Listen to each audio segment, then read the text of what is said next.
Hi everybody, Angel Flenner from the Skin Coach Angel M Brand Aesthetics here in beautiful downtown Mesa. And I'm making this video as the request of one of my clients that came in today. And what we were talking about was exfoliating the body overall and what benefit dry skin brushing can do for the body during every month of the year, not just winter, to exfoliate the skin as well as work with the lymphatics. Now, this is my dry skin brush. I have gray bristles on mine. I bought this at a Bath and Body store about 3 years ago, and I like to use it here as part of my massage. It easily sanitizes by using a 91% alcohol or Cavicide and just letting it sit. Now, the history of dry skin brushing goes back many, many years. And the reason I like to use it personally is because I am a person that during these different months, I have issues with drier skin. So a lot of people will say, well, why are you using a dry skin brush?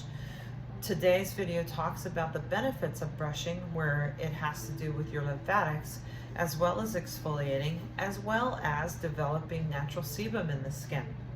I highly suggest that people use their dry skin brush prior to a shower and while they're in the shower to further exfoliate the skin using a sugar or salt scrub with a little bit of caution and not really roughing up the skin.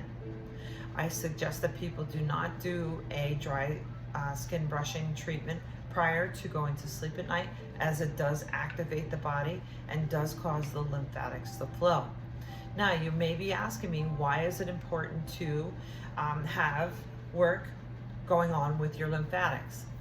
Well, the lymphatics are placed all through the body.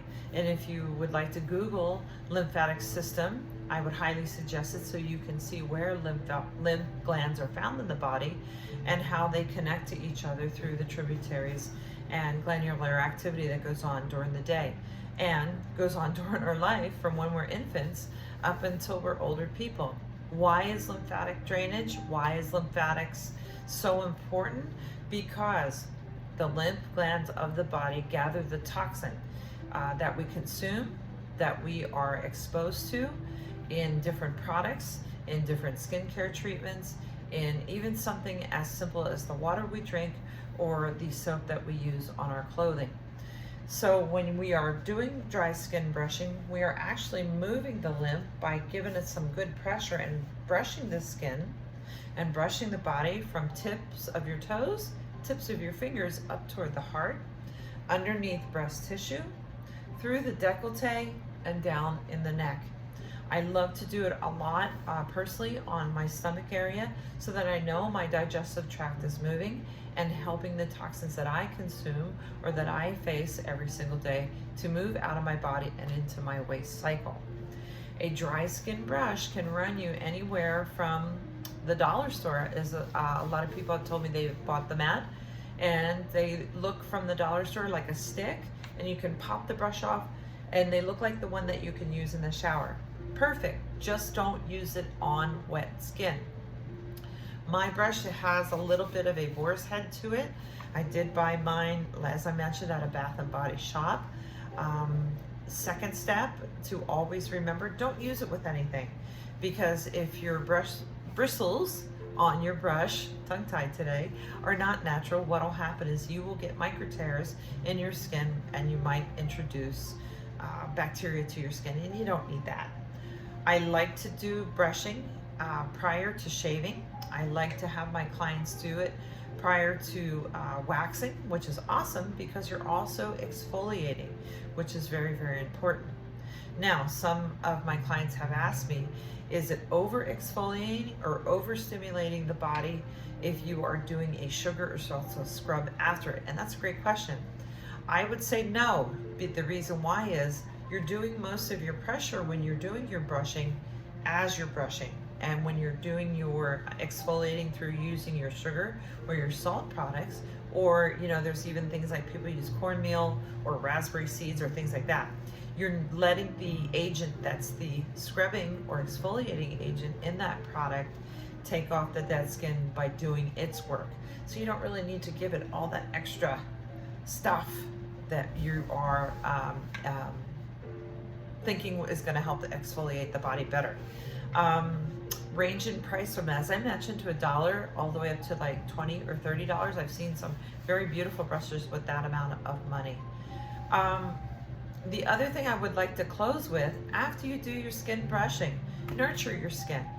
I like to suggest that people use an oil-based moisturizer after.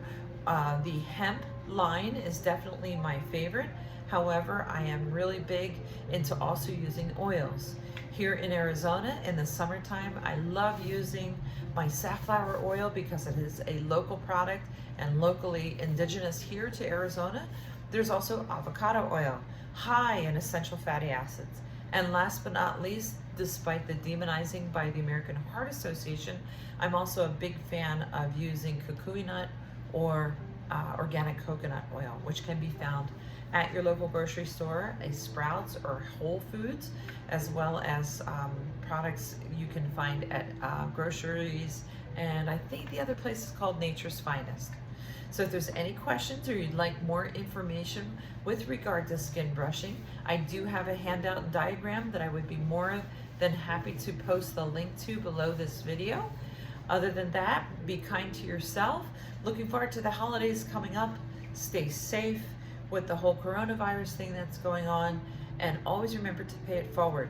If you have any questions, you're more than welcome to email me at skincoachaz@gmail.com. You can also catch me on Instagram, and I also do have a Facebook page, which I will post the links to. Take care.